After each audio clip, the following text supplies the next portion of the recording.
Alaihi Wasallam. Semoga kita selaku umatnya senantiasa mendapat syafaatnya di hari akhir nanti. Amin, amin, ya robbal alamin. Hari ini, Minggu 13 Juni 2021, bertempat di kediaman masing-masing, Program Studi D3 Akuntansi Universitas Pamulang melaksanakan pengabdian kepada masyarakat dengan tema Membangun Kesadaran Kemandirian dengan Inovasi dan Kreativitas Usaha pada Pemuda Karang Taruna RW 7 Kelurahan Rempoa, Kecamatan Ciputat Timur, Tangerang Selatan. Selanjutnya, saya pembawa acara akan membacakan susunan acara. Yang pertama pembukaan, kedua sambutan-sambutan, ketiga pemaparan materi 1, keempat pemaparan materi 2, kelima sesi tanya jawab, dan yang terakhir penutup. Hadirin yang berbahagia, masuk ke acara pertama, marilah kita buka acara ini dengan membaca basmalah. Bismillahirrahmanirrahim. Acara kedua yaitu sambutan-sambutan. Sambutan pertama akan disampaikan oleh Bapak Agrisya Nur Pratomo selaku Ketua Karang Taruna. Kepadanya kami persilahkan.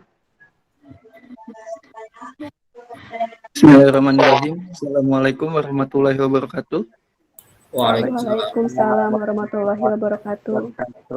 Alhamdulillahirabbil alamin. Assalatu wassalamu ala asrofi anbiyain wa mursalin. Ala sayyidina wa maulana Muhammad sallallahu alaihi wasallam. Yang pertama-tama saya ingin berterima kasih kepada Bapak Yusuf yang telah mengundang Karang Taruna sebagai pengabdi pada masyarakat, ya. Dan juga saya juga berterima kasih karena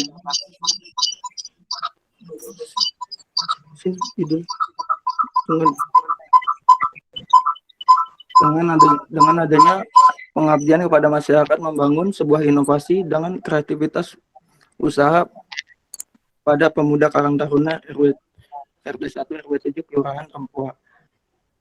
Ya, sekian dari saya. Assalamualaikum warahmatullahi wabarakatuh. Waalaikumsalam warahmatullahi wabarakatuh. Terima kasih kepada Bapak Agrisya Nur Pratomo atas sambutannya. Sambutan kedua akan disampaikan oleh Bapak Arifin SPD MPD BI selaku Ketua Pelaksana. Kepadanya kami persilahkan. Oke, tes. Assalamualaikum warahmatullahi wabarakatuh. Waalaikumsalam warahmatullahi wabarakatuh. Ya. Ini mohon maaf sebelumnya kamera saya agak ini bisa kelihatan nggak nih, Pak? Suaranya kurang kencang, Pak. Oh iya, Pak. Sebentar ya, Pak. Ya.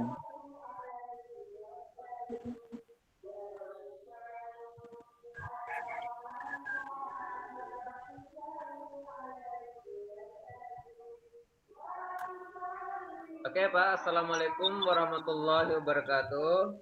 Waalaikumsalam warahmatullahi wabarakatuh. Alhamdulillahirabbil alamin. Wassalatu wassalamu ala asyrafil anbiya'i wal mursalin wa ala alihi wa sahbihi ajmain amma ba'd.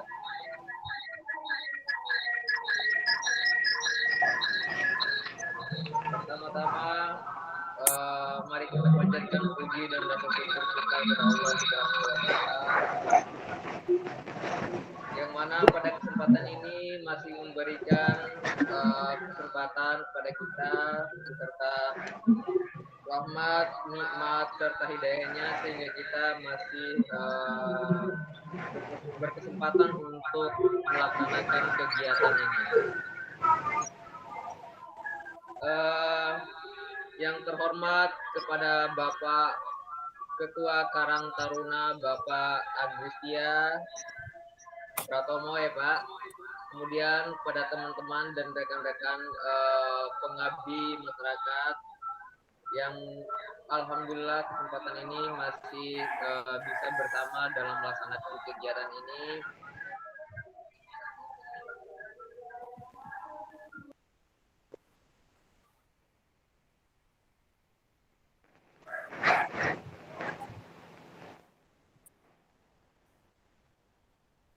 Speakernya kemut, Pak.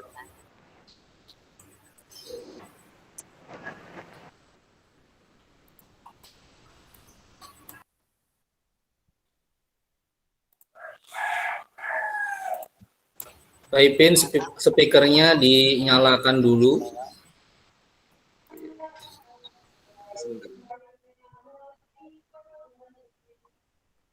Agak ribet. Ya mohon maaf Pak, ini agak kurang ini. Ya selanjutnya saya ucapkan terima kasih juga kepada seluruh peserta PKM yang turut bergabung dalam kegiatan pengabdian masyarakat ini dengan tema membangun kesadaran kemandirian dengan inovasi dan kreativitas usaha pada pemuda Karang Taruna ya. Ini Karang Taruna RW 7 Kelurahan Rempoa. Dan mudah-mudahan dengan adanya kegiatan ini dapat memberikan manfaat kepada kita, terutama kepada peserta PKM yang mengikuti kegiatan PKM ini. Mudah-mudahan dengan apa yang menjadi kegiatan hari ini dapat memberikan kreativitas dan kemandirian kepada kita semua, terutama kepada para peserta yang mengikuti kegiatan ini melalui materi-materi yang nanti akan disampaikan oleh Bapak Ustaz Wardoki dan Pak Yusuf dengan tema mungkin nanti tentang laporan keuangan dan lain sebagainya. Nah, mungkin untuk mempersingkat waktu, sekian dulu dari saya. Assalamualaikum warahmatullahi wabarakatuh. Waalaikumsalam warahmatullahi wabarakatuh. Terima kasih kepada Bapak Arifin atas sambutannya. Sebelum memasuki acara inti, sesi foto bersama. Dimohon untuk seluruh peserta menyalakan kamera.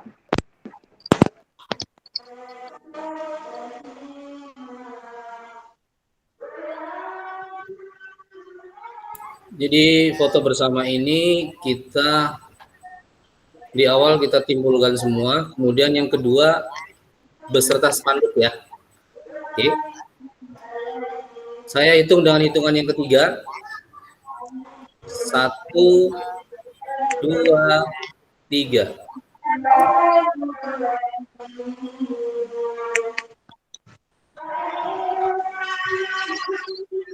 Oke. Yang kedua beserta spanduk.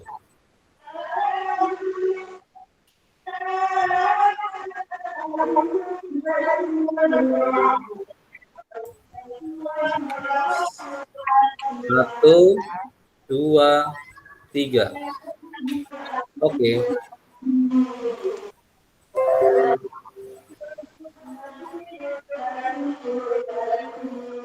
Terima kasih.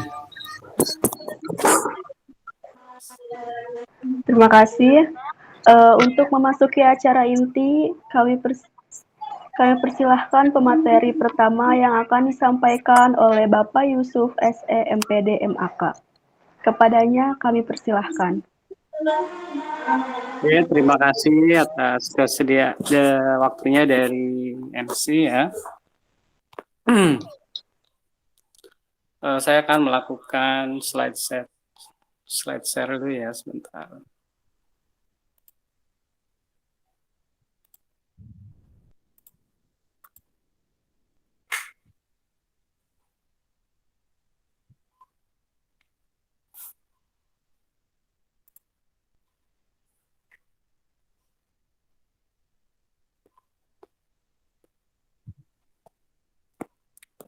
Sudah kelihatan belum?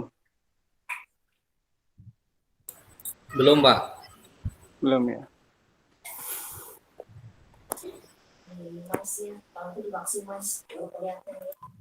Ini.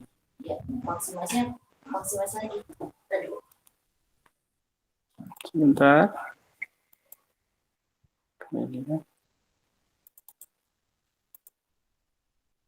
Ini.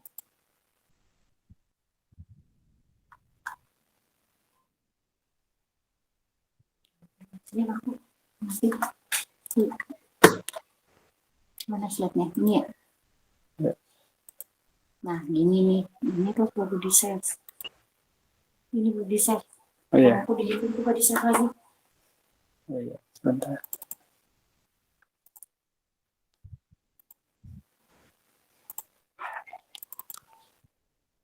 Belum juga ya, Pak?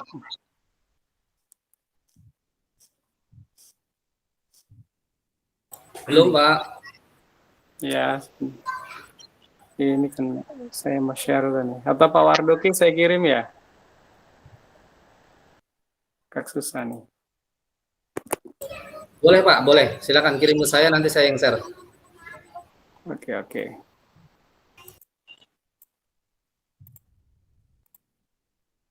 Kalau ini biasanya cepat ya.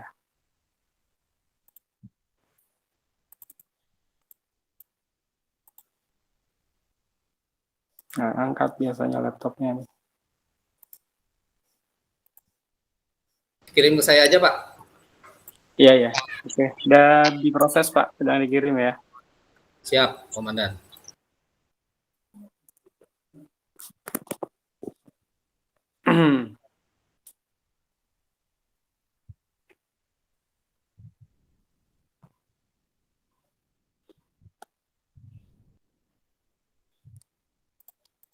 Coba Pak di WA belum ya? Lama.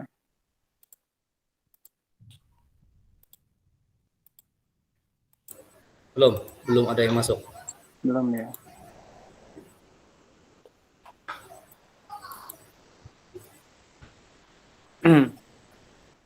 Tumben ini. Biasanya oh.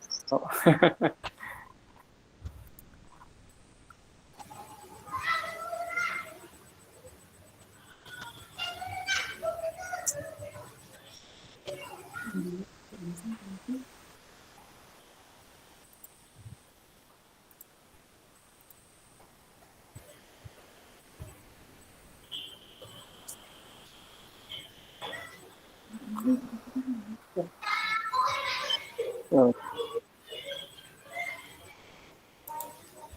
Nggak bisa.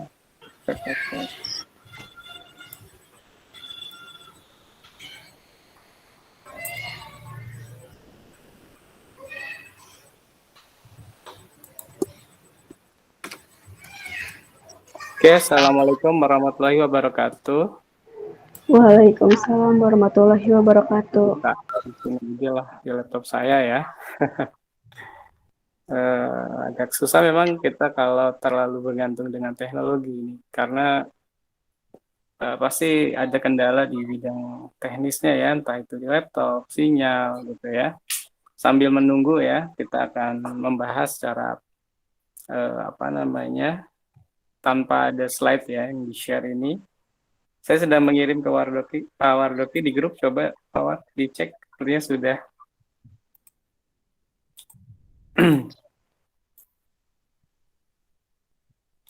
Proses download. Proses download. Ya, lagi saya download. Oke. Ini masih ada juga yang saya ikut untuk hadir. Tema kita hari ini memang adalah membangun kemandirian ya, melalui inovasi dan ide kreatif ya, secara ringkas seperti itu. Tentunya di slide itu saya sudah menyiapkan materi-materi yang dirangkum dari berbagai literatur. Nah, pertama adalah masalah kemandirian. Mandiri adalah mampu berinisiatif, mengatasi hambatan, memiliki rasa percaya diri, dan melakukan sendiri tanpa bantuan orang lain. Nah, jadi mandiri itu sesuai dengan literatur ya, atau sumber Maryam 2015. Inisiatif, mengatasi masalah, mampu memiliki rasa percaya diri, dan semuanya itu serba sendiri. Nah, ini sesuatu hal yang menjadi bekal bagi para pemuda ya untuk mengatasi masalah. Kadang keberhasilan kita itu selalu ditarget terlalu tinggi ya.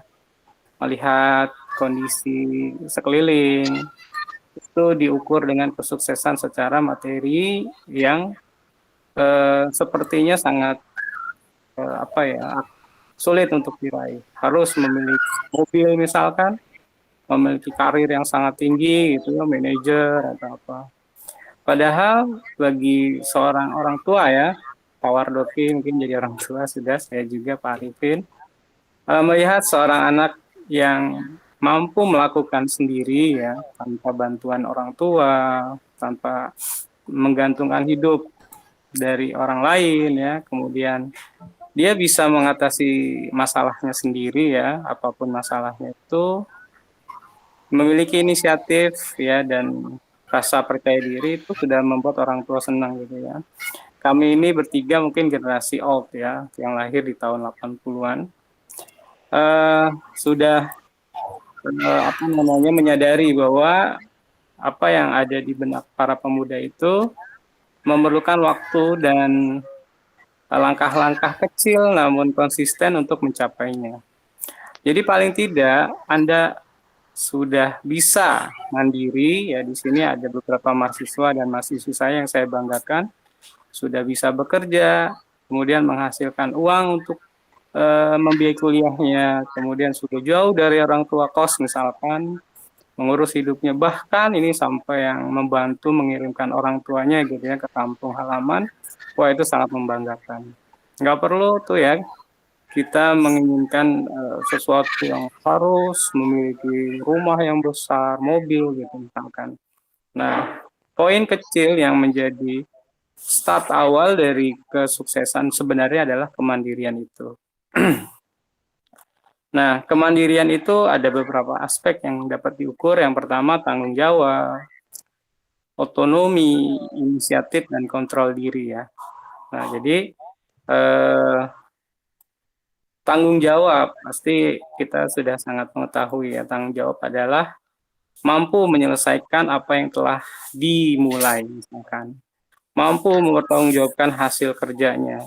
Jadi, apa yang kamu kerjakan, maka kamu harus selesaikan, hasilnya pun kamu harus bertanggung jawab gitu ya. Kamu ya seandainya menimbulkan konsekuensi ya diterima gitu ya, gentle bahasa lainnya.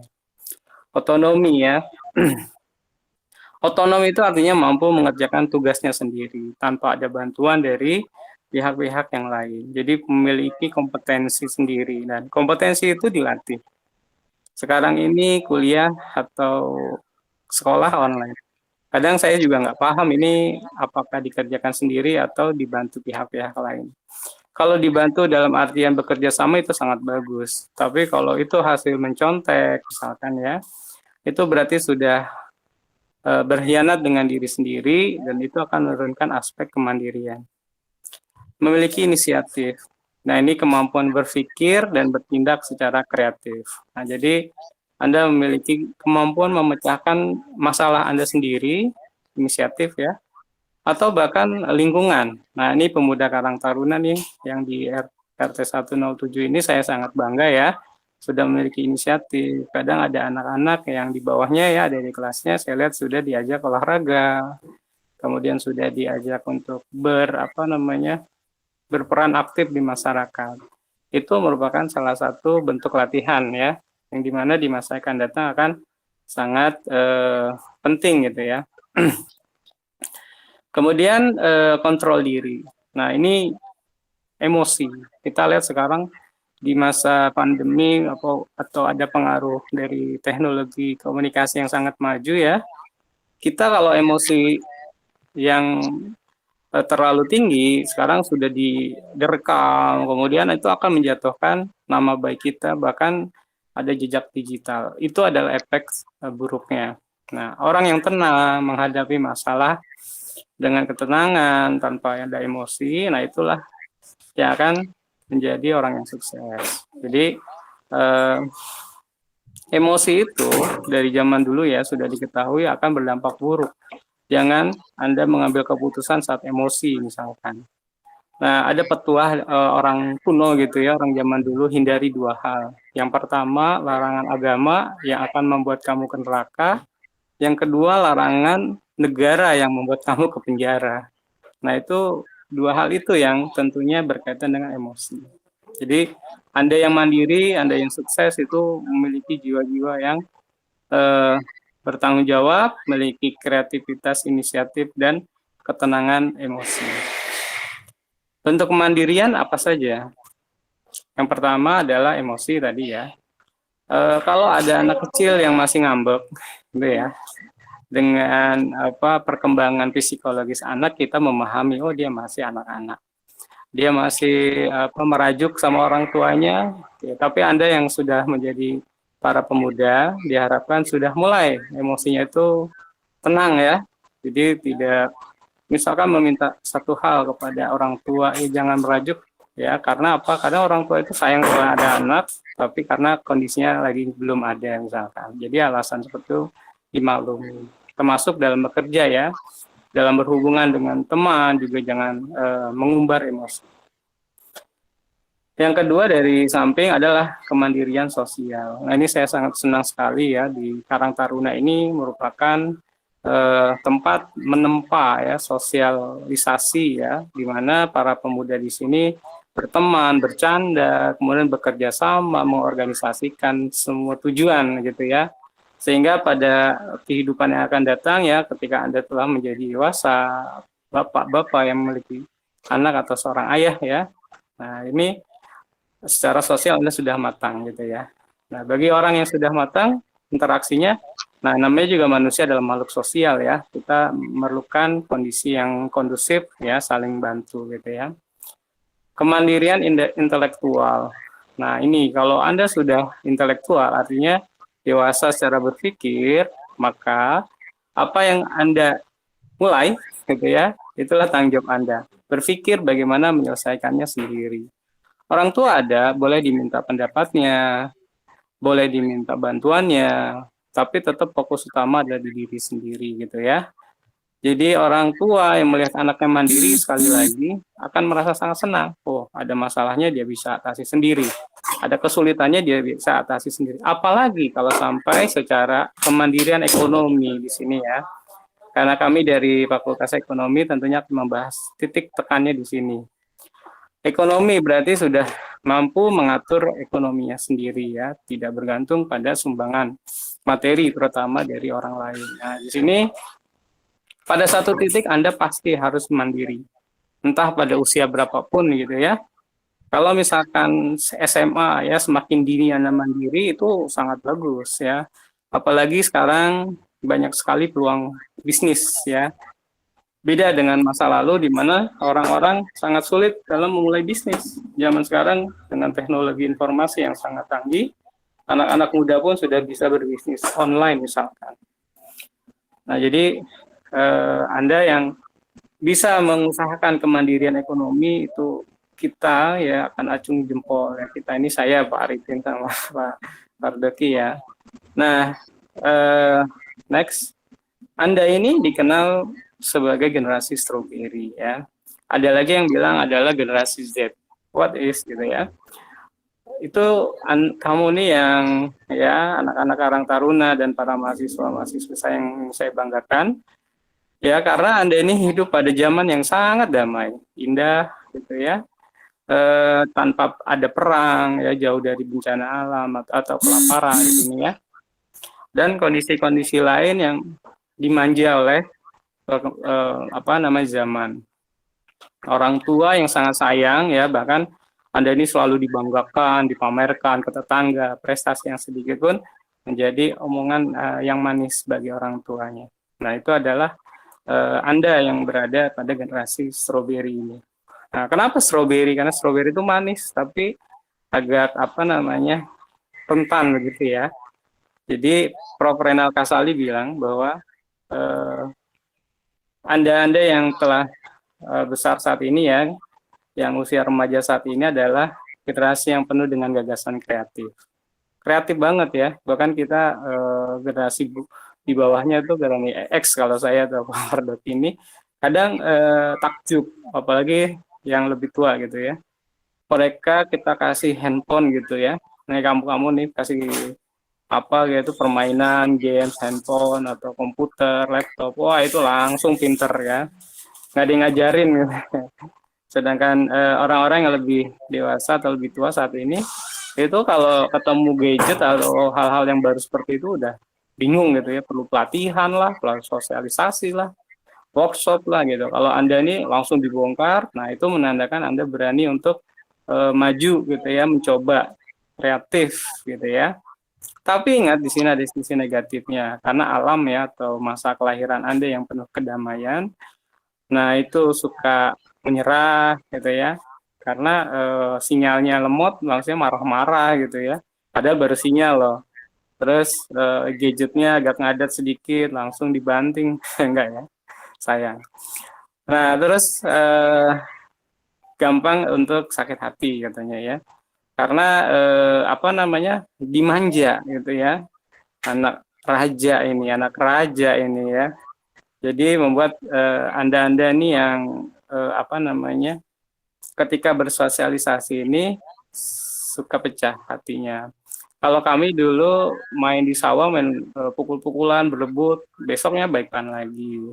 Nah, tapi kalau sekarang ada di sosmed, ini berantem di Facebook, di Instagram ya, akhirnya berantemnya itu nggak habis-habis karena dibaca lagi, dibaca lagi.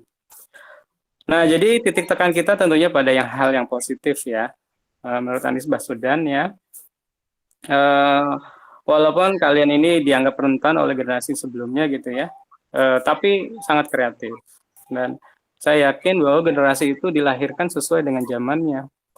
Mereka lahir yang zaman perang ya, tahun 45 sampai 65 gitu ya, zaman PKI. Mereka yang memiliki jiwa atau fisik yang kuat gitu ya. Tapi yes bos, tanpa kreatif dan inovatif gitu ya. Kemudian generasi setelahnya 65 sampai 80 itu disebut baby boomers ya.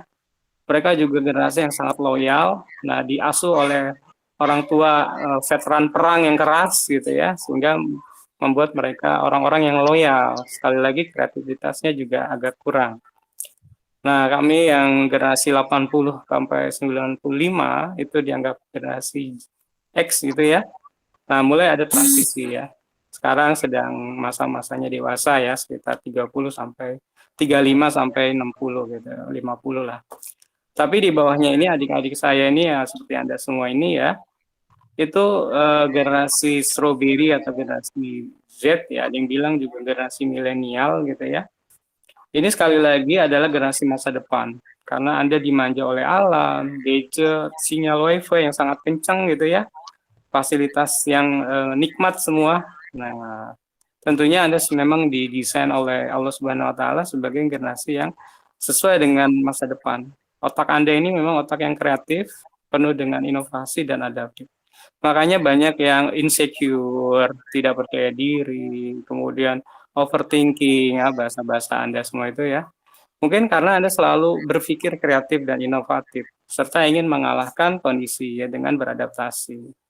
Jadi tidak masalah begitu ya, yang penting Anda mengeksplor semua kemampuan yang ada. Nah, memang shifting dari ekonomi juga ada. Kamu sekarang ini berada di masa ekonomi digital, ya, digitali ekonomi. Kita dulu hidup di industrial age ya, kita kerja di pabrik gitu ya, menjadi orang kantoran, office hours. Nah, sekarang kamu digital ekonomi yang dimana kerja itu ya tidak ada jamnya, ya, kemudian bisa dikerjakan di mana saja. Jadi transformasi itu sekarang sudah yang namanya era industri 4.0, society 5.0 ya. Kamu sekarang melihat bahwa dengan teknologi informasi, ya, internet dan komputer yang semakin canggih, semakin kecil ya. Bahkan dulu kita nggak berpikir tuh handphone itu kamu milikin ya, remaja itu pada pegang HP. Zaman saya SMA tahun 2000, HP itu harganya 5 juta, itu punyanya anak-anak sultan gitu ya. Saya nggak berpikir saya punya HP di umur seperti kamu sekarang. Nah, tapi sekarang jangan HP ya. Semua udah punya laptop, udah punya apa itu barang-barang canggih gitu ya.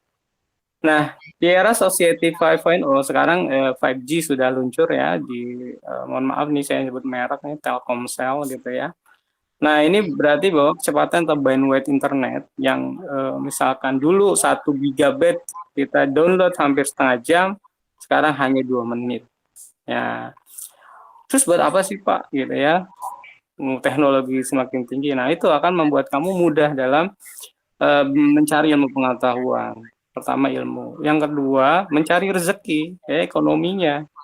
Berapa mudahnya kamu kirim gambar, cetek-cetek, kirim video, cetak-cetek. Nah, ada yang nanya, bagaimana ini cara menggunakannya kirim video? Mereka tinggal download. Nah, dengan kecepatan 1-2 menit, kita nggak nunggu lama-lama gitu ya. Nah, itu akan membuat konektivitas. Ya, bahkan sekarang sudah ada yang namanya jam pintar, ya, smartwatch, rumah pintar, home watch, ya, home smart gitu ya. Smartphone udah lama. Nah, jadi semua akan terinteraksi secara teknologi dan bahkan kulkas pun tahu kapan dingin, kapan panasnya gitu ya. Jadi AC pun kapan detailnya. Nah, jadi Anda akan hidup di masa yang lebih enak lagi gitu ya. Ingat bahwa transformasi bisnis ya, saya mengingatkan aja ya, bahwa sekarang sudah ada yang namanya mobil pintar ya, mobil listrik. Jadi itu mobil listrik pintar itu adalah mobil yang komputer diberikan ban gitu sebenarnya ya. Nah, jadi pekerjaan pun banyak yang berubah. Dulu Anda buruh pabrik, kemudian berubah menjadi mesin otomatisasi, jadi robot semua ya. Jadi jangan berpikir lagi menjadi buruh ya, tapi sekarang sudah otomatis. Jadilah misalkan programmernya. Karena semua akan dilakukan oleh tangan-tangan robot.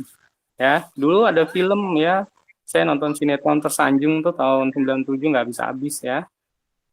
Sekarang ada YouTuber, semua orang bisa jadi produsen film gitu ya. Ya kita kenal Atta Halilintar atau Raffi dan sebagainya itu kayak dari situ. Dulu kita punya data entry satu-satu, sekarang semuanya sudah menjadi big data. Kita kadang nggak tahu ya, tiba-tiba data kita sudah disadap ya, dan itu menjadi target market. Nah, dulu ada penjaga toko, tapi sekarang sudah online e-commerce semua. Walaupun kalau COD itu kadang masih pada berantem ya. Karena yang beli kadang kaum old ya, kaum tua yang nggak paham COD. Tapi ke depan itu menjadi biasa ya. Nah, dulu kita melihat ada penjaga gerbang tol, sekarang sudah ada e-money ya. Dulu ada taksi, sekarang nanti mobil itu jalan sendiri. Nah, ini adalah perubahan zaman. Jadi Anda harus sekali lagi mandiri, tapi juga berdasarkan pada inovasi dan kreativitas dalam melihat peluang-peluang yang ada di depan mata. Jadi saat ini, waduh, ini udah third wave ya, gelombang ketiga atau gelombang kelima kali ya.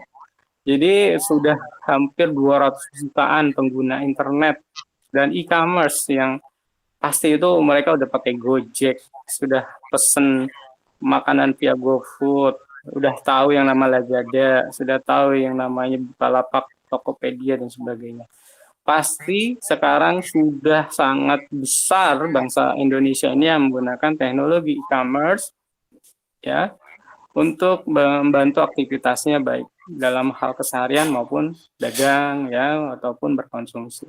Bahkan toko-toko yang kita kenal misalkan Alfamart ya, itu sekarang sudah menyiapkan pesan antarnya via aplikasi kan itu.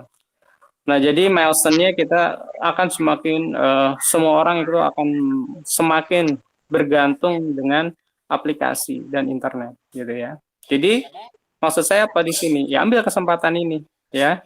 Coba Anda memiliki ide kreatif, inovatif, apa yang akan Anda ambil dari perkembangan zaman ini. Ya. Jadi semua sudah e-business model ya. E-business model. Jadi sekali klik dari handphone ya Anda sudah bisa mengendalikan aktivitasnya ya. Kalau dilihat di sini ada gambar karikatur ya. Kalau mau dagang online misalkan ini contohnya aja ya, selalu promosi. Terus jangan lupa ada pelatih bisnisnya, punya asisten virtual, hidup dengan Google Academic dan lainnya. Jadi maksud saya belajar dan belajar ya. memulai bisnis, memulai apapun di era digital. Sekarang bahkan ada profesi yang namanya tambang mining ya, menambang Bitcoin gitu ya. Itu saya juga nggak paham. Tapi intinya adalah profesi-profesi baru yang memanfaatkan apa namanya era digital atau digital ekonomi ini. Banyak sekali profesinya. Ada penulis konten atau content writer ya. Bahkan kalau programmer sih udah biasa gitu ya, membuat website dan sebagainya. Oke, di sini saya memberikan apa ya, pesan gitu ya, bahwa kreatif adalah berpikirnya, inovatif adalah tindakannya gitu ya. Jadi kalau kamu sudah berpikir, oh saya mau jualan online nih misalkan ya, saya melihat bahwa kebutuhan misalkan bumbu dapur banyak di wilayah Tangerang Selatan, saya akan mengambil supply dari apa namanya daerah Jawa Tengah yang murah, saya jual di Jakarta yang mahal. Nah, dalam bertindak nanti ya benar-benar kamu apa namanya taruh di marketplace, bikin website, dan inovatifnya bikinlah diskon, promo-promo gitu ya, yang berbeda dengan pesaingnya. Nah, jadi temukan peluangnya dan kita terapkan kreativitasnya. Nah, tentunya ini ada tips berpikir kreatif bagaimana. Yang pertama adalah think out of the box. Jadi berpikir di luar kotak gitu ya, berbeda dengan yang ada gitu ya. Ya silakan Anda sekarang berinovasi. Saya suka lihat di depan rumah saya itu ada apa tuh namanya alpukat kocok. Wah, saya lihat awal-awal nih bakalan laku, benar laku banget ya. Itu adalah pikiran produk baru yang alpukat dikocok gitu ya, kemudian dikasih susu. Nah itu kan minuman baru gitu, out of the box. Bikinlah produk-produk baru seperti itu gitu ya. Lakukan hal-hal baru. Nah, ubah pergaulan. Kalau kamu ini misalkan kalau di Karang Taruna sih udah bagus lah, nggak usah diubah pergaulannya ya. Maksud saya kalau toksik ya, kalau bahasa anak sekarang toksik. Ya misalkan terlalu santai selama ini, kemudian hanya menghabiskan waktu ya. Keluar kalau dari comfort zone, nggak harus keluar sih, tapi ciptakan juga bisa. Ini kalau dari teman-teman kamu yang sekarang sudah comfort, nah tapi belum banyak perubahan yang baik gitu ya, masih stagnan gitu ya. Nah itu kamu ciptakan ya, think out of the box kamu, dan hal-hal baru kamu masukkan ke dalam comfort zone kamu gitu ya. Jadi teman-teman pergaulan kamu sekarang ini punya target, punya produk, ya, akhirnya bisa mengubah kondisi. Big picture thing ya, kamu punya cita-cita ya. Dulu itu apa namanya, kalau orang berpikir besar itu selalu dikatain orang gila gitu ya. Tapi kadang itu adalah proses kreatif kita yang belum dipahami orang lain gitu ya. Kemudian berpikir kritis tapi terbuka dan positif ya. Jadi kadang kita kritis ya, tapi lupa bahwa yang dia lakukan itu benar gitu ya. Nah, contohnya banyak sekali sekarang ya. Belum ada apa-apa kita sudah kritisi, taunya benar gitu ya. Banyak sekali kalau di media sekarang ini. Contohnya kemarin masalah haji ya. Mohon maaf saya angkat ini ya. Nggak taunya bener loh, kita sudah kritis katanya begini begitu ya, sangat apa namanya ramai gitu ya, tapi ternyata memang dari pemerintah Arab Saudinya yang membatasi ya, itu sudah benar, kita sudah kritisi, tapi ketika itu memang ternyata adalah kita salah, ya kita terbuka untuk menerima pemikiran seperti ini. Traveling ya, nah ini enak sekali zaman sekarang traveling ya, jalan-jalan. Untuk membuka wawasan. Saya suka lihat itu orang-orang yang traveling misalkan ke Thailand ya. Mereka emang lihat kuliner yang baru di Thailand. Ternyata ada makanan baru, maka pernah ada booming misalkan Thai tea gitu ya. Nah itu hasil mereka traveling ke Thailand. Atau kemana aja ya kalau kamu misalkan ke daerah-daerah Indonesia juga banyak kuliner Indonesia yang bisa diangkat untuk di packing menjadi lebih bagus. Nah ini kamu bisa baca ya, ciri-cirinya juga ya. Yang pasti orang yang kreatif itu memiliki rasa ingin tahu, mencari pokok permasalahan, memiliki tantangan, optimis, penuh imajinasi, melihat masalah adalah peluang, menantang asumsi, pekerja keras, dan sebagainya. Ini adalah hal-hal positif yang dari zaman dulu nggak pernah luntur, nggak pernah hilang. Walaupun kamu ini apa ya disebut tadi ya, rentan dan memiliki daya kreativitas yang tinggi, tapi prasyarat untuk sukses tetap ini semua, ya. Tidak mudah menyerah, memiliki daya tahan yang tinggi, pekerja keras. Karena apa? Kalau kamu nanti berpikir dan mengimplementasikan dalam bentuk bisnis, ya itu perlu kerja lebih keras, ya, lembur, misalkan begadang, siap capek, ya, gitu. Dan ada hal yang menghambat berpikir kreatif, ya, cepat puas, kurang humornya, ada persepsi negatif, reaktif, ya, reaktif itu langsung marah gitu ya, takut, ya. Kemudian kalau logis, praktis, kritis ini maksudnya yang tadi ya. Kadang kita big picture thing itu nggak nyampe sama orang-orang yang logis ya, karena apa?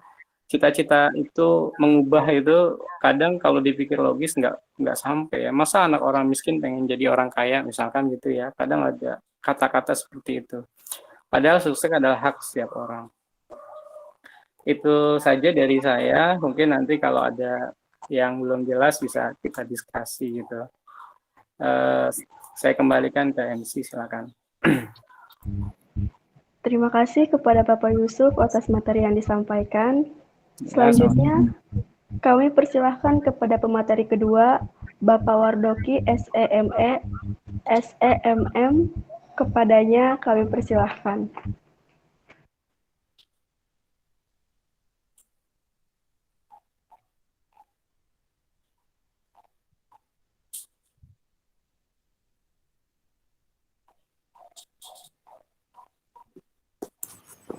Alhamdulillah.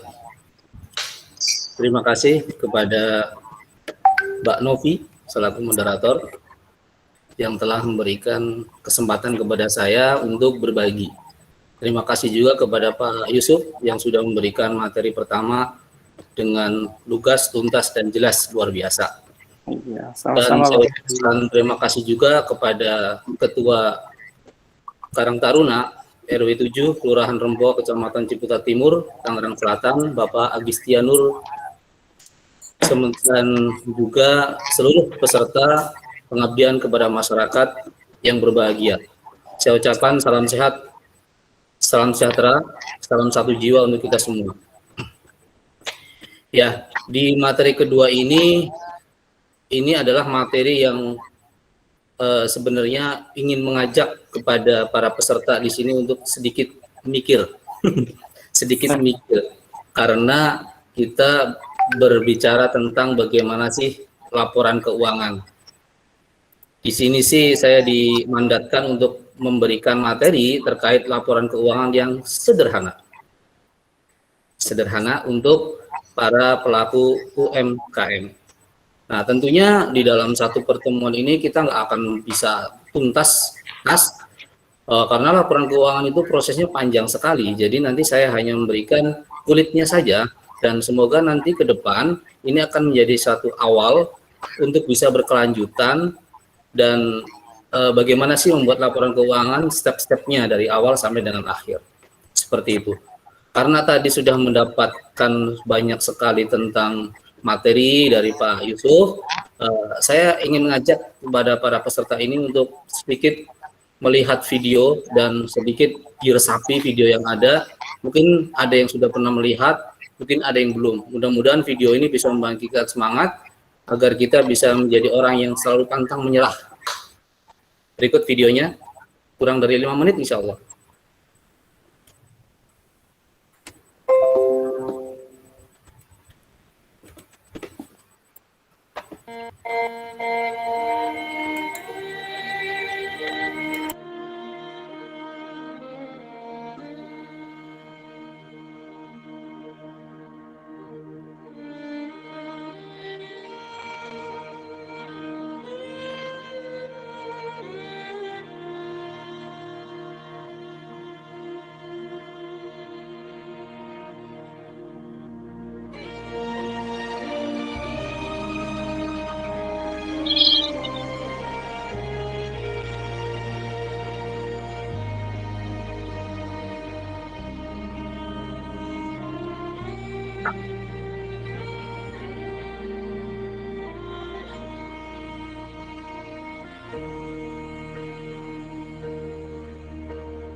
so weary.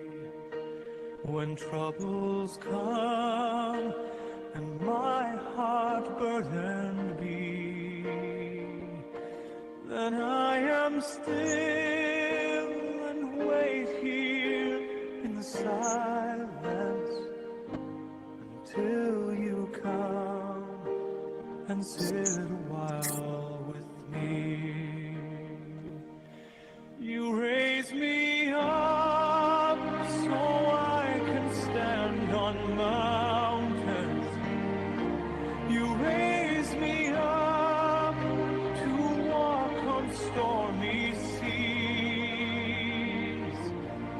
I am strong when I am on your shoulders. You raise me up to more than I can be.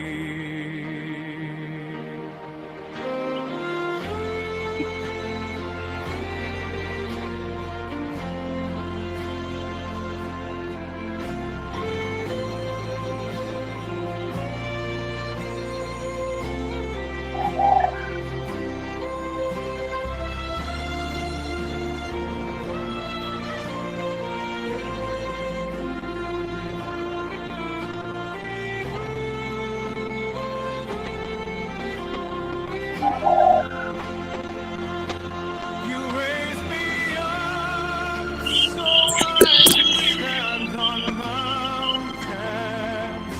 You raise me up to walk on stormy seas. I am strong when I am on your shoulders. You raise me up to more than I can be.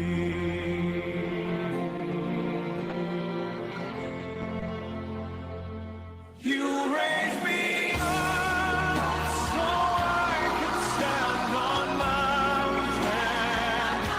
You raise me up to walk on stormy seas.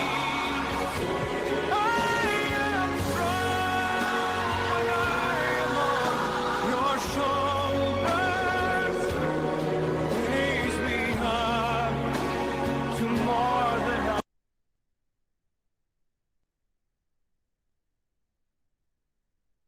Ya, tetap semangat dan pantang menyerah. Kita tidak akan pernah merasakan satu kebahagiaan yang luar biasa kalau tidak ada pengorbanan yang luar biasa. Jadi khusus bagi teman-teman mahasiswa yang sekarang di semester akhir, tetap semangat. Yang lagi bimbingan tugas akhir dan belum selesai, tetap semangat. Kalau Anda sudah berani mengawali, maka Anda juga harus berani mengakhiri. Itu dia sejati. Dan bagi para anggota Karang Taruna yang sedang merintis usaha kecil-kecilan, tetap semangat. Tidak ada sesuatu yang besar jika tidak dimulai dari sesuatu yang kecil. Tetap semangat. Kita tadi sudah melihat videonya. Kalau kita melihat videonya dengan perasaan, dengan hati yang bijaksana, insya Allah akan meneteskan air mata. Saya sendiri sudah berkali-kali lihat video ini, tapi meneteskan air mata. Luar biasa. Semoga ini bisa menjadi inspirasi, penyemangat buat kita semua. Baik, langsung saja kita coba akan sedikit berpikir saja. Ya, kita hari ini akan membahas tentang bagaimana laporan keuangan secara sederhana. Di dalam acara pengabdian kepada masyarakat, sadar nggak sih bahwa karena pandemi COVID-19 ini banyak usaha-usaha, banyak perusahaan-perusahaan yang gulung tikar. Sadar nggak sih di masa pandemi ini banyak usaha kecil bermunculan pada akhirnya. Usaha kecil bermunculan. Jadi level orang hebat menurut Thomas Beckel ini senantiasa saya berikan di perkuliahan. Yang pertama adalah orang yang selalu membicarakan gagasan atau ide. Jadi pada saat dia berkumpul, pada saat dia berada di dalam masyarakat, maka yang dia bicarakan adalah gagasan atau ide. Karena seorang generasi, seorang cendekiawan, seorang sivitas akademika di universitas, kalau kita senantiasa mengedepankan gagasan, maka akan muncul satu pemikiran yang luar biasa, akan muncul satu produk dan menciptakan temuan-temuan yang luar biasa. Kita tidak akan pernah berpikir ada besi bisa terbang di atas. Itu adalah hasil daripada pemikiran. Itu level orang hebat pertama menurut Thomas Bacon. Level orang hebat kedua menurut Thomas Bacon adalah senantiasa membicarakan kejadian, fenomena. Jadi jangan anggap pandemi COVID-19 ini kita jadikan sebagai satu masalah. Jadikan itu sebagai potensi. Oh, di pandemi COVID-19 itu apa sih yang belum ada? Apa sih kekurangannya? Potensi yang tadinya kita tidak pernah mengenal yang namanya jualan online, bodo amat lah jualan online, saya mau offline aja lah. Nah sekarang dia harus memulai dengan online. Ini jadi kita melihat suatu kejadian, fenomena, suatu fakta, tapi kita lihat bagaimana potensi apa yang ada di dalamnya. Level orang hebat ketiga menurut Thomas Bacon itu adalah dia senantiasa membicarakan karya orang lain. Artinya apa? Dia itu selalu rajin membaca. Kalau orang yang rajin membaca, maka kosakatanya akan banyak. Maka dia akan bisa berdebat, maka dia akan bisa bertukar pikiran kepada lawan bicaranya dengan luar biasa. Ini selalu membicarakan karya orang lain. Kalau kita kaitkan dengan penelitian, membicarakan karya orang lain itu berarti referensi. Selalu membaca referensi, membaca jurnal-jurnal ilmiah punya orang, sehingga kita bisa membuat penelitian kita dengan baik. Ini adalah level orang hebat menurut Thomas Bacon. Ya, tadi sudah bicarakan di era pandemi ini banyak yang mulai membuka usaha kecil-kecilan.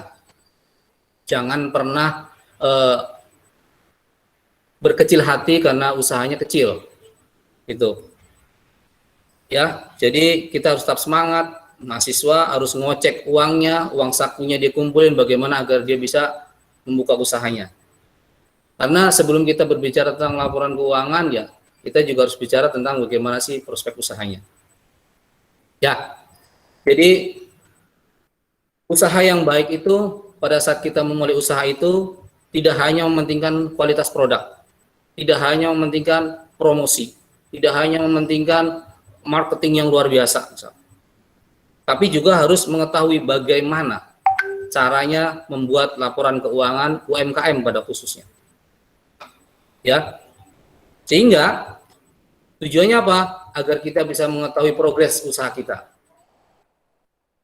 Inilah sehingga kita akan merasa bahagia, kita bisa angkat tangan bahwa kita sudah sukses karena usaha kita sudah mulai dibarengin dengan laporan keuangan yang bagus sehingga progresnya bisa kelihatan. Apakah kita akan tetap berjalan begini aja atau kita harus membuka cabang baru? Ini kita bisa melihat progres ini dari laporan keuangan. Dampak pandemi COVID-19 pada perekonomian suatu negara ini sangat besar. Sangat besar. Terbukti banyak toko-toko atau perusahaan-perusahaan yang tutup. Banyak karyawan yang di PHK.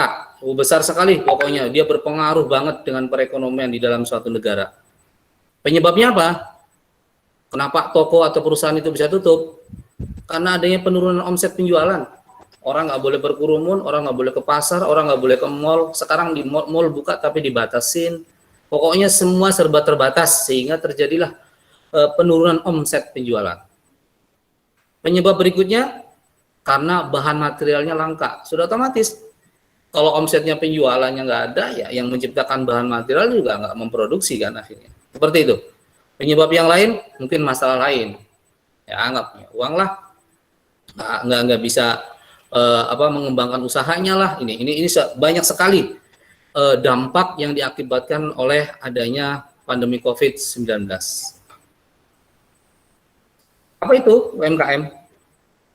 Kalau kita berbicara tentang UMKM, setelah itu bagaimana sih pengelolaan keuangan UMKM? Dan juga apa itu sih laporan keuangan?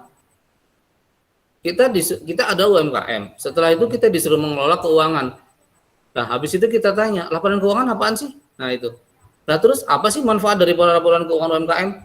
Nah, sebelum kita membuat laporan ke UMKM, laporan keuangan, tentunya kita juga harus tahu apa itu laporan keuangan. Karena kalau kita tidak ngerti tentang laporan keuangan, maka girah semangat untuk membuat laporan keuangan itu nggak ada biasanya. Lah, ini mah bikin ribet doang. Laporan keuangan mah bikin ribet. Saya nggak bisa lagi. Kalau saya nggak bisa, saya harus membayar tenaga ahli deh. Wah, duit lagi, kos lagi ya itu. Karena belum paham manfaatnya.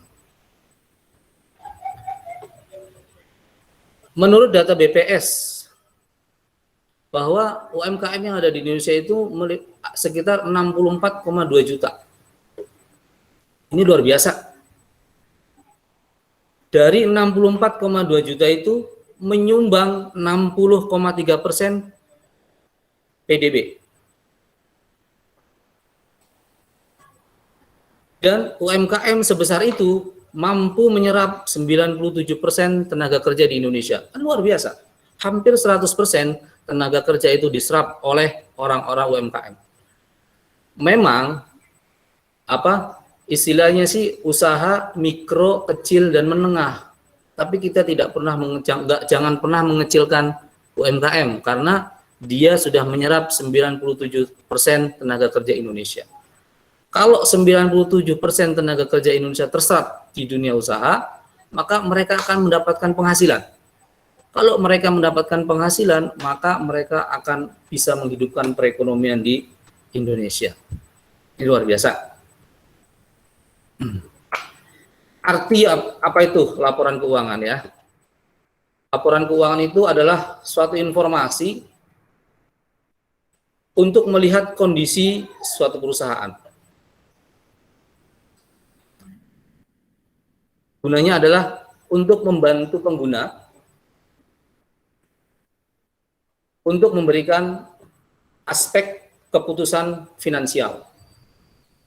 Jadi laporan keuangan artinya aja udah keuangan, maka laporan itu berguna untuk mengambil keputusan-keputusan yang berada di ruang lingkup keuangan.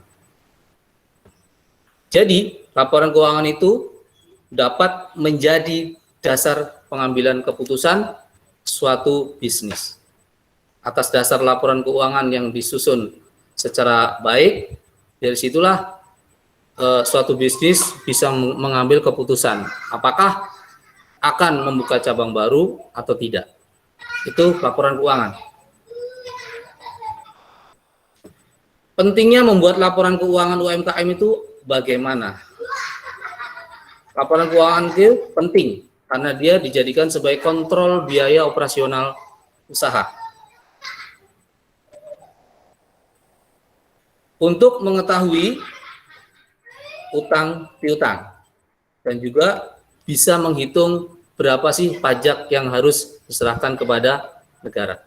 Itu penting sekali. Bayangkan kalau tidak ada laporan keuangan, maka biaya-biaya yang sudah dikeluarkan tidak bisa terkontrol. Kalau sudah tidak bisa terkontrol itu rawan sekali.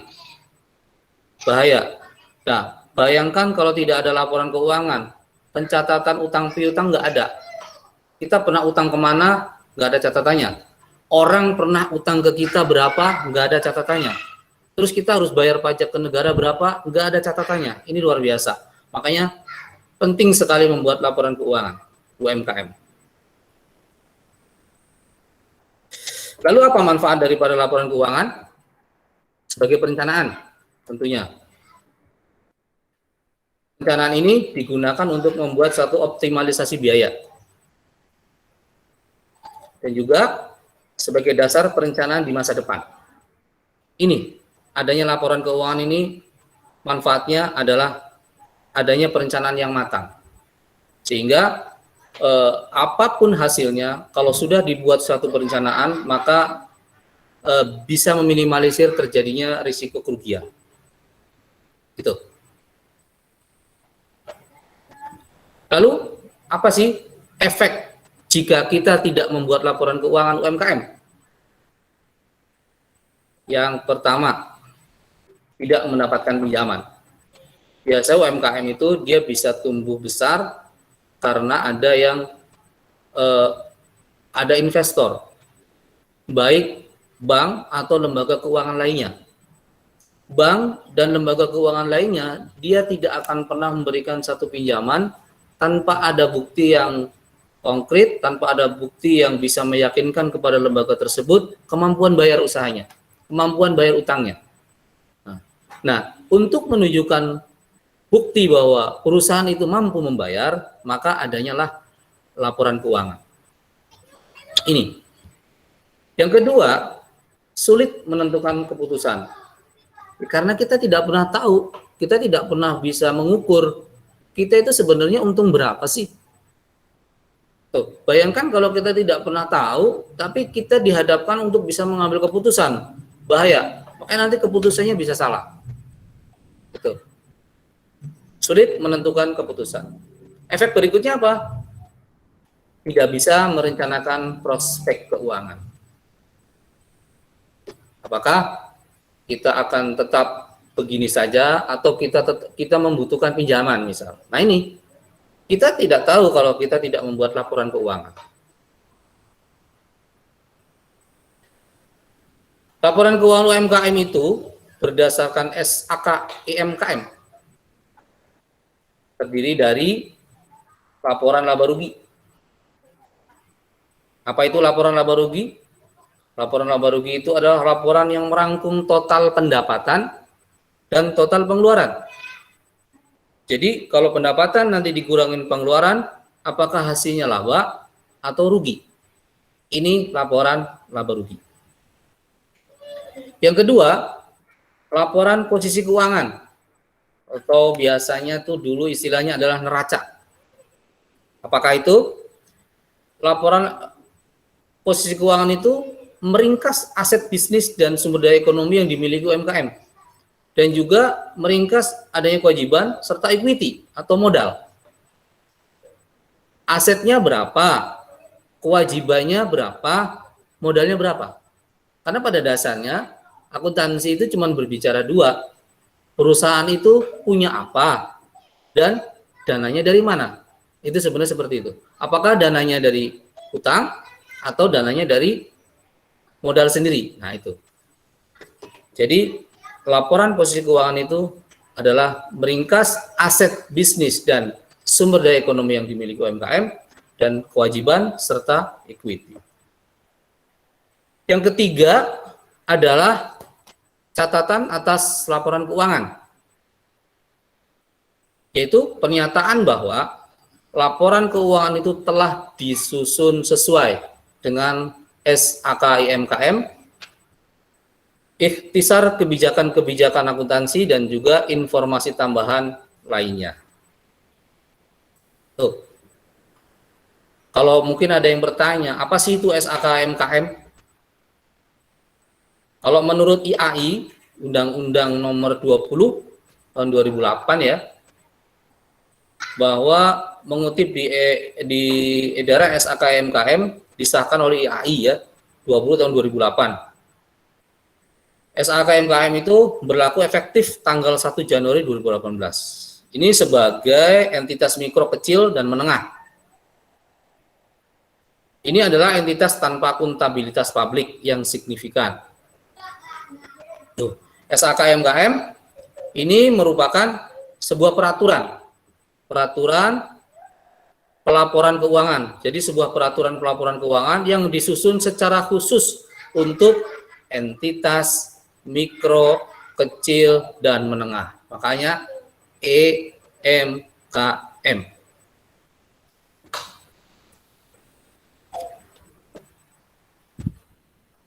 Apa fungsi dari laporan keuangan? Ini penting diketahui. Kalau kita nggak ngerti fungsinya, maka biasanya akan diabaikan. Seperti kita anak-anak nggak pernah ngerti fungsinya daripada uang, maka dikasih uang, ya sudah dilempar aja gitu. Tapi kalau dia ngerti fungsinya uang, wah, begitu dikasih uang dia minta lagi. Itu, seperti itu. Jadi penting kita mengetahui fungsi. Fungsi laporan keuangan yang pertama tentang laba rugi. Sebenarnya fungsinya banyak, saya hanya meringkas aja. Jadi laba rugi itu berfungsi untuk membantu menunjukkan apakah bisnisnya itu mendapatkan keuntungan atau kerugian. Karena dia kan terdiri dari rangkuman antara total antara pendapatan dan pengeluaran kan, ya. Jadi kalau pendapatannya lebih besar daripada pengeluaran, maka sudah otomatis akan mendapatkan keuntungan dan seterusnya. Laporan keuangan berfungsi juga untuk mengevaluasi keuntungan usaha. Jika dia untung, dievaluasi. Saya itu kemarin tuh untung karena apa ya? Kok bisa untung ya? Kalau faktornya sudah ketahuan, maka biasanya akan dipertahankan, bahkan akan dikembangkan. Tapi jika dievaluasi ternyata bulan ini kita rugi, evaluasi juga tuh. Kenapa ya rugi ya? Padahal kemarin untung. Oh, ternyata ada biaya-biaya yang sekiranya nggak terlalu penting, tapi masih aja dipertahankan gitu. Padahal kan seharusnya di masa pandemi itu benar-benar harus ada efisiensi ya. Emang nggak penting ya nggak usah lah. Itu yang penting-penting saja. Terus yang ketiga, laporan keuangan untuk laba rugi juga berfungsi sangat dibutuhkan oleh investor dan kreditor. Para investor, penanam saham ya, kreditor itu yang minjemin uang ya, baik bank atau lembaga keuangan lainnya, mereka benar-benar akan melihat laporan keuangan kita, laba rugi tentunya. Wah ini untung nggak nih? Kalau untung kira-kira dia bisa nggak membayar utangnya kalau saya pinjemin sekian miliar misalnya kayak gitu. Nah itu benar-benar mereka akan membutuhkan. Fungsi laporan keuangan yang kedua adalah laporan posisi keuangan. Nah ini biasanya digunakan oleh investor dan kreditor untuk menentukan kelayakan investasi dan juga pemberian kredit usaha. Itu nanti bisa dilihat tuh, kasnya kok kecil tapi piutangnya gede. Nah itu kan patut jadi pertanyaan. Piutang yang besar itu mau diapakan? Apakah mau dibiarkan begitu saja? Harus dievaluasi piutang yang besar. Walaupun dia ada di posisi aset, tapi asetnya ada di orang, kan repot. Kan harus tagih kan? Apakah harus sewa debt collector misalnya, contoh itu. Atau seperti apa? Atau nanti ke depan ada satu restrukturisasi utang, atau itu perlu ada evaluasi. Itu laporan posisi keuangan. Yang laporan posisi keuangan berikutnya adalah catatan atas laporan keuangan, yaitu untuk mempermudah dan memperjelas penggunaan serta untuk memahami laporan keuangan UMKM. Ya, jadi dia sebagai penjelas daripada laporan keuangan di atasnya. Nah, padahal laporan keuangan sesungguhnya kan biasanya ada 5 ya. Ada laporan laba rugi, ada laporan perubahan modal, laporan posisi keuangan, laporan arus kas, laporan catatan atas laporan keuangan. Tapi di UMKM, untuk UMKM tidak perlu 5, 3 saja. Ini sesuai dengan SAK UMKM. Ini saya langsung saja saya kasih contohnya. Mudah-mudahan ke depan kalau memang nanti ini bisa berkelanjutan, kita akan coba membuat bagaimana laporan keuangan yang dimulai dari step-stepnya sehingga muncul laporan. Oke, ini contoh laporan laba rugi. Di sini ada pendapatan usaha, pendapatan lain-lain, terus beban-beban juga didetailkan. Selanjutnya ada beban pajak, sehingga nanti dihasilkan laba atau rugi setelah pajak. Ini adalah contoh laporan laba rugi PT Sukses Gemilau periode 30 Desember 2018 dan 2019. Yang berikutnya ada PT Sukses Gemilau laporan posisi keuangan periode 31 Desember 2018 dan 2019. Di sini kita bisa membandingkan, ini adalah perbandingan ya, tahun 2018 itu begini, tahun 2019 seperti ini.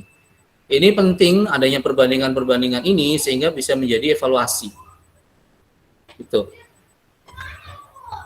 Kalau untuk laporan posisi keuangan, bagaimana jumlah aset atau aktiva itu harus seimbang dengan jumlah liabilitas serta ekuitas. Gitu.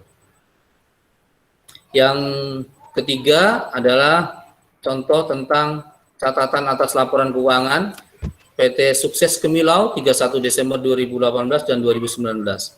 Karena dia judulnya catatan, maka di sini banyak catatan dari secara umum, seperti apa entitas didirikan di Jakarta berdasarkan akte nomor sekian, yang dibuat di hadapan notaris bla bla bla di Jakarta dan mendapatkan persetujuan. Entitas memenuhi kriteria sebagai entitas mikro, kecil, dan menengah sesuai Undang-Undang Nomor 20 Tahun 2008. Entitas berdomisili di Jalan XX Jakarta Utara. Ini contoh penjelasan umum entitas. Entitas itu berarti perusahaan. Jadi ini seputar deskripsi perusahaan. Kemudian dijelaskan juga tentang ikhtisar kebijakan akuntansi yang penting. Karena setiap perusahaan itu biasanya punya kebijakan yang berbeda ya. Ini pernyataan kepatuhan, dasar penyusunannya apa, piutang usaha disajikan seperti apa, persediaannya bagaimana. Nah, ini kelanjutannya. Kemudian ini kelanjutannya juga tentang bank, saldo, semuanya, jadi semuanya tercatat. Akun-akun tercatat di situ. Ya, mudah-mudahan penjelasan yang singkat ini bisa memantik teman-teman usaha UMKM untuk bagaimana membuat laporan keuangan yang sederhana. Mudah-mudahan. Karena waktu dan lain hal, jadi saya hanya menunjukkan contoh laporannya. Padahal saya juga sudah membuat dalam bentuk Excel, nanti bila dibutuhkan juga saya ada. Untuk pada saat kita mau input jurnal, dia langsung terintegrasi dengan buku besar, neraca, laba rugi itu ada. Nanti insya Allah pertemuan ke depan nanti saya akan tunjukkan secara detailnya. Ini adalah mudah-mudahan bisa memberikan motivasi kepada teman-teman UMKM agar bagaimana sih membuat laporan keuangan yang sederhana saja, nggak usah yang rumit. Demikian dari saya, semoga bermanfaat. Saya kembalikan kepada Mbak Novi selaku moderator. Terima kasih kepada Bapak Wardoki atas materi yang disampaikan. Selanjutnya, sesi tanya jawab. Kepada seluruh peserta, silahkan memberikan pertanyaan.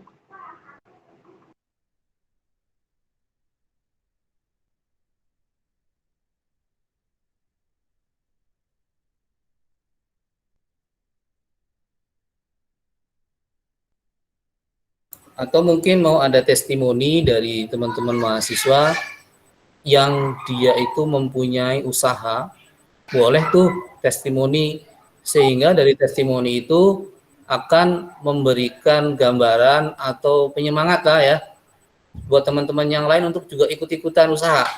Boleh tuh, barangkali ada dari teman-teman mahasiswa, silakan.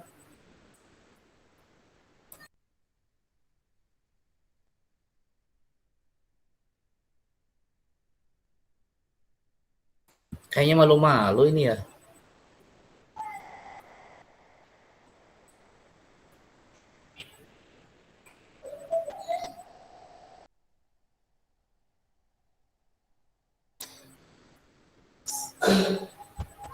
Baiklah, kalau memang tidak ada, testimoni nggak ada, pertanyaan juga mungkin udah jelas, nggak apa-apa, alhamdulillah. Jadi bolehlah silakan pembawa acara atau moderator untuk melanjutkan acara berikutnya. Begitu Pak Yusuf dan atau Pak. Ya, dilanjut saja ronde selanjutnya, moderator.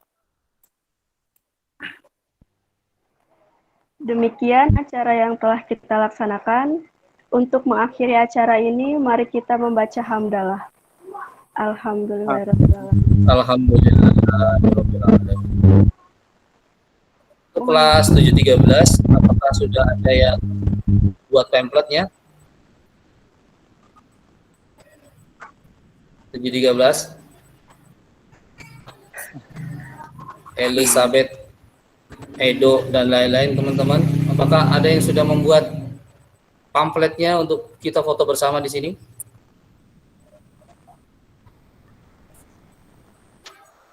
Pamflet setiap kelompok?